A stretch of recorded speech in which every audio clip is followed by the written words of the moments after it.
As I've said, this is the rectum, and this is your anal canal, or anal canal, and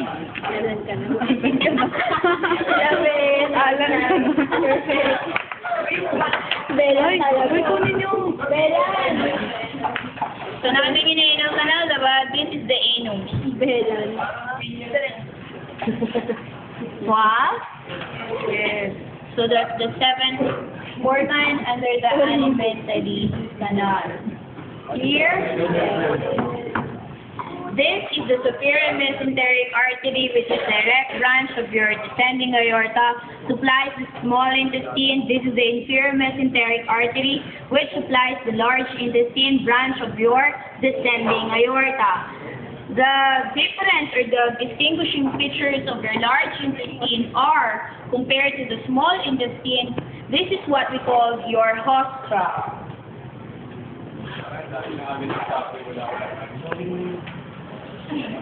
Haustra are just tassel-like or outpouching-like structure of your large intestine. So yung bawat isang partition ng large intestine is what we call haustra. Kasi if you notice, the small intestine has a smooth surface. Okay? So the partition for that large intestine is due to your haustra. This color white tissue band that surrounds the entire colon is called tinea coli. Hindi yan tae niya, ha? Tae niya. Uy, pwede tandaan. Tinea. Tae niya kulay. Pwede yung tandaan. Okay, that is your whitish band located in between at the center of the colon. That is your tinea coli. Make note of the fatty deposits hanging on the large intestine. Ito, yung mga yan. Okay? Those are what we call the appendices epiphyseal.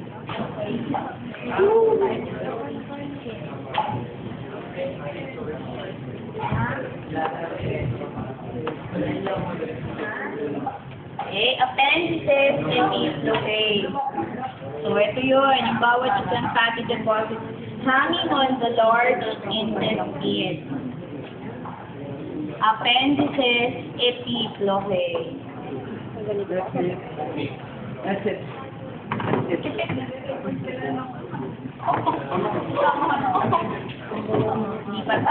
Last, for the anal canal, there are two sphincters. This area is your external anal sphincter. In this area, this is your internal anal sphincter. External anal sphincter is lined by your skeletal muscle and controlled voluntarily. Your internal anal sphincter is lined by your smooth muscle and it is involuntarily controlled. Again, there are two sphincters located in the anal canal. You have your external anal sphincter and the internal anal sphincter, just before the anus or the anal opening. Your external anal sphincter is lined by your skeletal muscle and it is voluntarily controlled. Your internal anal sphincter, on the other hand, is involuntarily controlled and it is lined by your smooth muscles. This area is surrounded by many blood vessels, that's why it's very delicate and sensitive. When there is an increased pressure surging in the anal canal due to constipation, when you strain or during Valsalva maneuver, pag pinilit ninyo ilabas ang feces, it ruptures and it becomes hemorrhoid or almoranas. Maliwanag ba? Wow. Sarap na na. Question?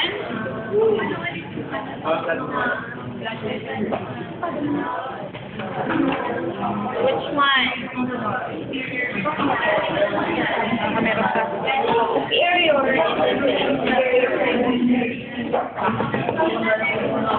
Oh, hindi ka tapos. Hoy, hindi ko tapos eh.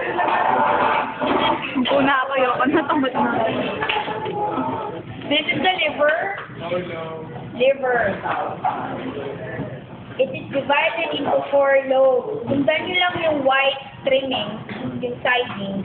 So this is the first lobe. This is the second, the third, and the fourth lobe. Ang sulit po.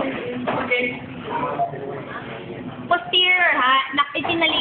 Itatalikod ko siya sa inyo. Okay? So this is the first lobe, second lobe, third, and the fourth. Okay? This is the gallbladder. Gallbladder. Okay. This is the falciform ligament. Falciform ligament.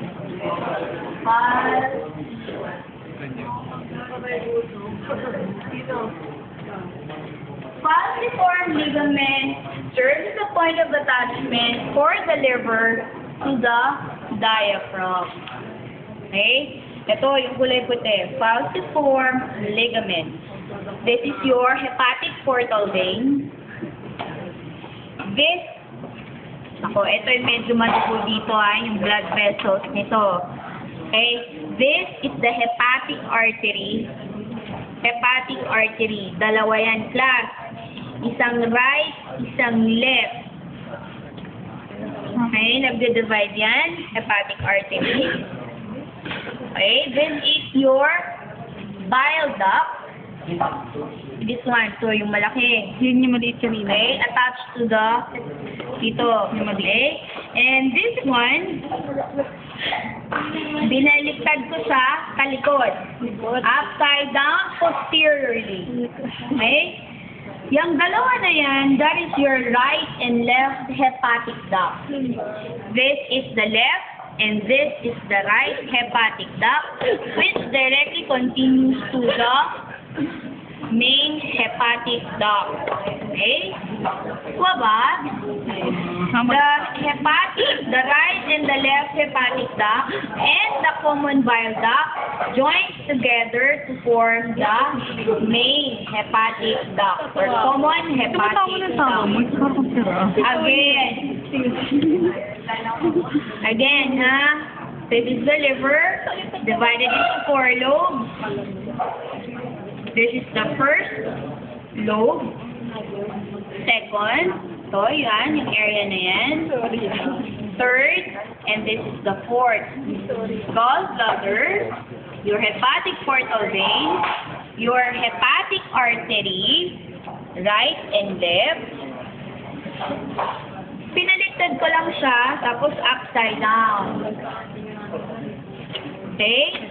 So, this is the left hepatic duct, right hepatic duct, common bile duct, ito, common bile duct, and these two are joined together to form the common hepatic duct. Para sa letter Y lang. Pag-iisipan ko. Okay. Yan. This one, coming from the liver. Ito, yung isang arm ng letter Y, coming from the liver, or connected to the liver. Kaya lang dalawa yan. Huwag kang makulit Yung dalawa. Isang left, isang right, hepatic. Kasi galing sa liver. Yan. This one is your common bile duct. Ito, common bile duct. They join together to form the common hepatic duct. Ito yung common bile duct. Yung hepatic duct. Right and left. May left and right.